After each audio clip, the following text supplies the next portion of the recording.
بسم اللہ الرحمن الرحیم۔ رسول اللہ صلی اللہ علیہ وسلم کی نظر میں دنیا کی حقیقت۔ حدیث نمبر 139۔ وعن ابی ذر رضی اللہ عنہ قال قیل لرسول اللہ صلی اللہ علیہ وسلم ارأیت الرجل يعمل العمل من الخیر ويحمده الناس عليه وفي رواية ويحبه الناس عليه قال تلك عاجل بشر المؤمن رواہ مسلم۔ ترجمہ حضرت ابو ذر رضی اللہ تعالیٰ عنہ سے روایت ہے کہ رسول اللہ صلی اللہ تعالیٰ علیہ وسلم سے پوچھا گیا اس شخص کی نسبت آپ کا کیا خیال ہے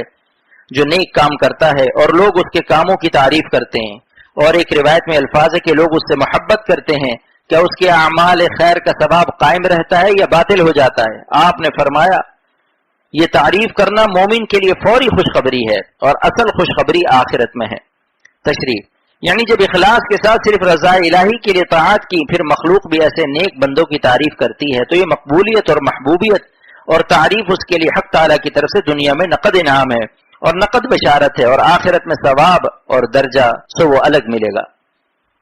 فصل دوم۔ حدیث نمبر 140۔ وعن انس رضی اللہ عنہ ان النبی صلی اللہ علیہ وسلم قال من كانت نیته طلب الآخرة جعل الله غناه في قلبه وجمع له شمله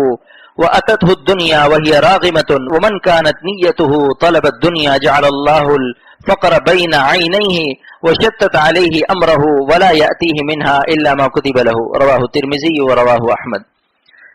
ترجمہ حضرت انس رضی اللہ تعالیٰ عنہ سے روایت ہے کہ نبی کریم صلی اللہ تعالیٰ علیہ وسلم نے فرمایا جس شخص کی نیت اعمال خیر سے آخرت کی طلب ہو اللہ تعالیٰ اس کو غنائے قلبی عطا فرماتا ہے، یعنی اس کو مخلوق سے بے پرواہ کر دیتا ہے اور اس کی پریشانیوں کو جمع کر کے اطمینان خاطر بخشتا ہے۔ دنیا اس کے پاس آتی ہے اور وہ دنیا کو ذلیل و خوار سمجھتا ہے، اور جس شخص کی نیت اعمال میں دنیا کا حاصل کرنا ہو اللہ تعالیٰ افلاس کو اس کی آنکھوں کے سامنے کر دیتا ہے، یعنی فقر و افلاس اس کو محسوس ہونے لگتا ہے اور اس کے کاموں میں انتشار اور پریشانی پیدا کرتا ہے، اور دنیا اس کو اس قدر ملتی ہے جتنا کہ اللہ نے اس کے لیے مقدر کیا ہے۔ تشریح یعنی جو آخرت کو مطلوب اور مقصود بناوے گا حق تعالیٰ کی طرف سے اس کو قلبی جمعیت اور سکون عطا ہوتا ہے اور اس کے لیے رزق کو آسان فرما دیتے ہیں، اور اگر آخرت کو پس پش ڈالا اور دنیا کو مقدم اور مطلوب و مقصود بنایا تو اس کو قلبی پریشانی اور سرگردانی رہتی ہے، اور رزق وہی ملتا ہے جو اس کی تقدیر میں ہے، محض ہوس و طمع سے تقدیر سے زیادہ نہیں ملا کرتا۔ حدیث نمبر 141۔ وعن ابی ہریرہ رضی اللہ عنہ قال قلت یا رسول اللہ بین انا فی بیتی فی مصلایا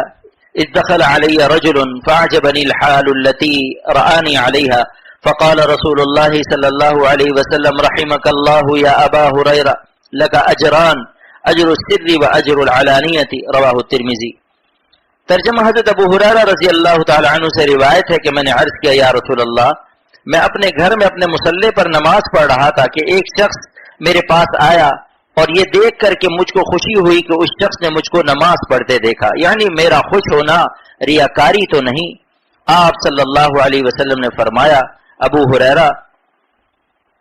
خدا تجھ پر رحم فرمائے، تجھ کو 2 اجر ملیں گے، ایک تو خفیہ طور پر نماز پڑھنے کا اور دوسرا اجر نماز ظاہر کا۔ تشریح ظاہراً حضرت ابو ہریرہ رضی اللہ تعالیٰ عنہ کی خوشی اس سبب سے تھی کہ دیکھنے والے کو بھی عمل کا شوق پیدا ہوگا، یا بحکم من سن سنتا حسنتا فلہ اجرہا واجر من عمل بہا کہ ثواب اس کے عمل کا ہم کو بھی ملے گا۔ ترجمہ حدیث من سن سنتا کا یہ ہے کہ جو شخص جاری کرے کوئی نیک طریقہ اس کے لیے ثواب اس طریقے کا ہوگا جو اس پر عمل کرے گا، اور اس کا ثواب بھی اس کو ملے گا۔ یا اس نعمت پر خوشی ہوئی کہ تعالیٰ نے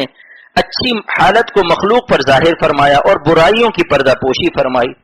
یہ خوشی اس بات پر ہوئی کہ نماز جیسی اہم عبادت کو ایک مسلمان نے دیکھا جو اس پر گواہ ہوا، اور اس کی روایت سے ایک گروہ مسلمانوں کا گواہ ہوگا۔ یہ معنی انسب ہیں سر و علانیہ معنی کے ساتھ، واللہ اعلم بالاحوال۔